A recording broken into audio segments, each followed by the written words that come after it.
Shout out to Pale Blue Doubt in the Discord for asking me to cover this article. Mali helicopters land at Barak mine, leave with $117 million of gold. So let's take a step back and look at this article firstly. This was published on mining.com using a piece written by Bloomberg News.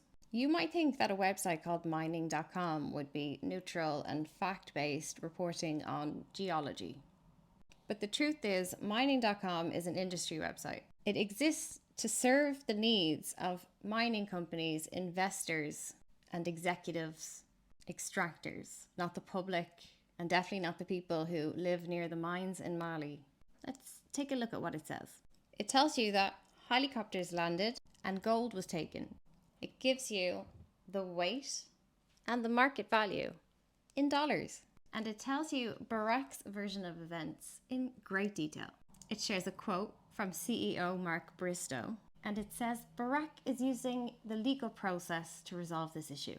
It does not explain how Barak got the gold in the first place, and it does not explain why Mali might want to take that gold back. It does not question the legal system that Barak is using.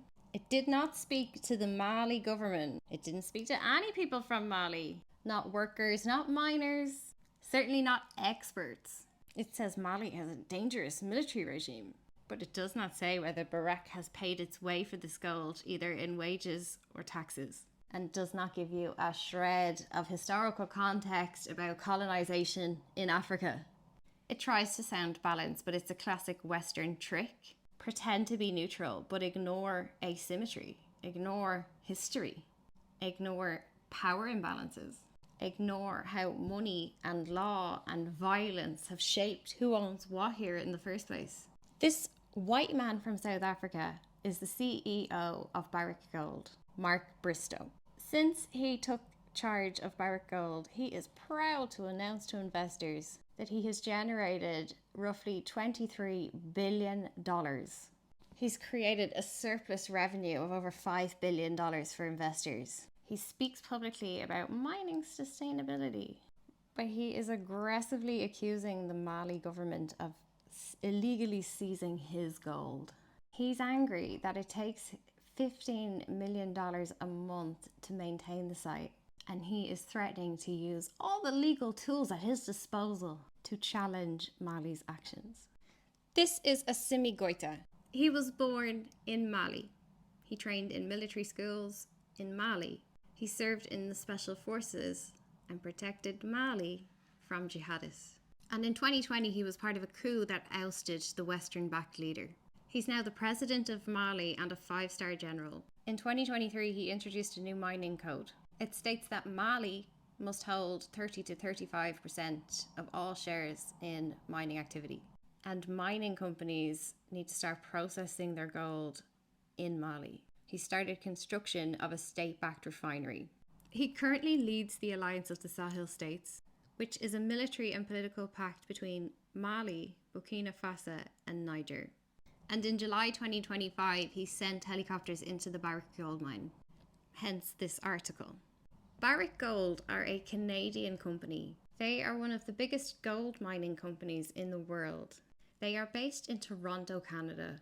They still own and run mines in Africa, South America, even North America. The government helicopters confiscated over 1 metric ton of gold. The Mali government did not ask for permission, as they do not need to. This is not the first time. In January, they took 3 tons of gold.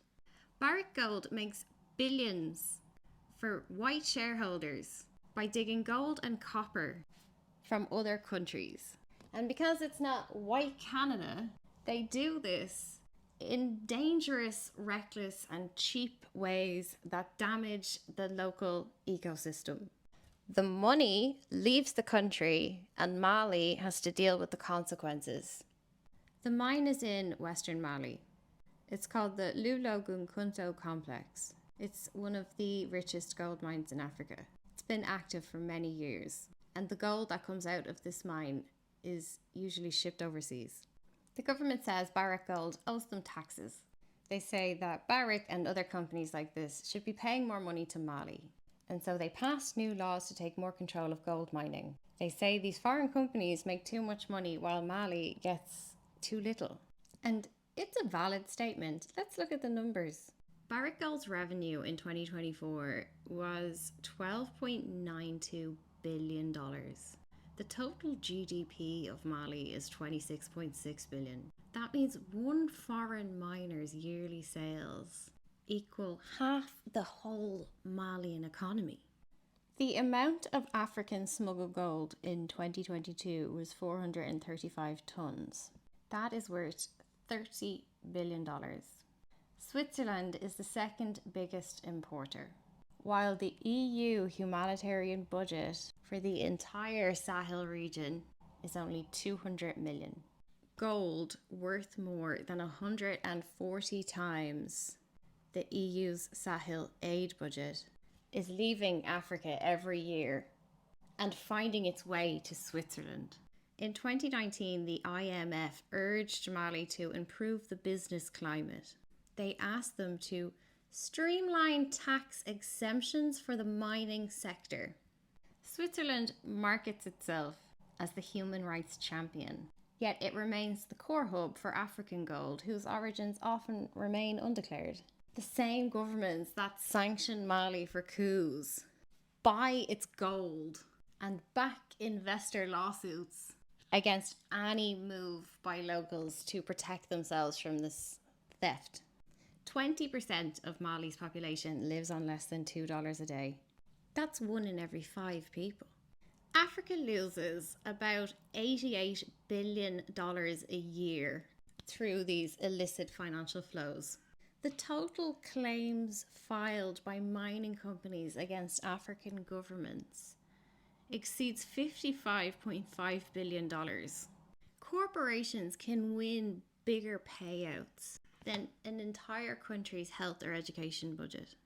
West Africa is still under something called the French Treasury lockbox, which means their central banks must keep 50% of foreign exchange reserves in an operations account held by the French Treasury.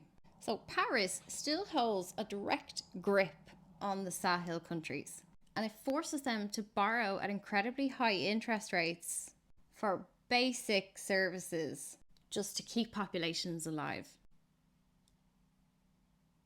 If usury is here, this kind of behavior is off the charts. Roughly 70% of all of the world's gold is refined in Switzerland. And in 2024, Swiss gold made up 27% of Swiss export value. Switzerland pretends it's all about the peace and the reason, but it's been profiting quietly off African gold while offering token humanitarian grants.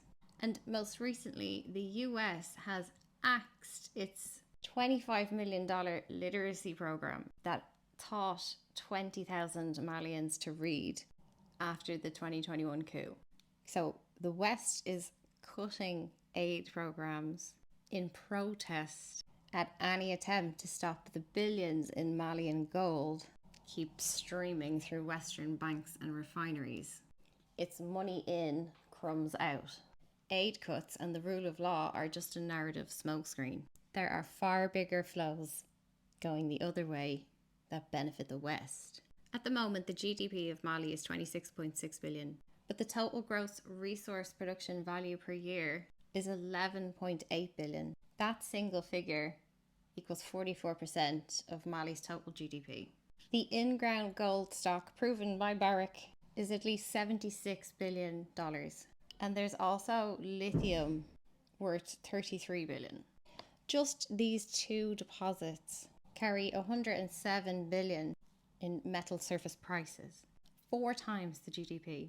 If Mali held on to even half the cash that is dug out of its ground every year, it could close its entire budget deficit and lift extreme poverty incomes by $440 each. So from $2 a day to $400. That's twice the poverty line for everyone. How would you feel if it was your country?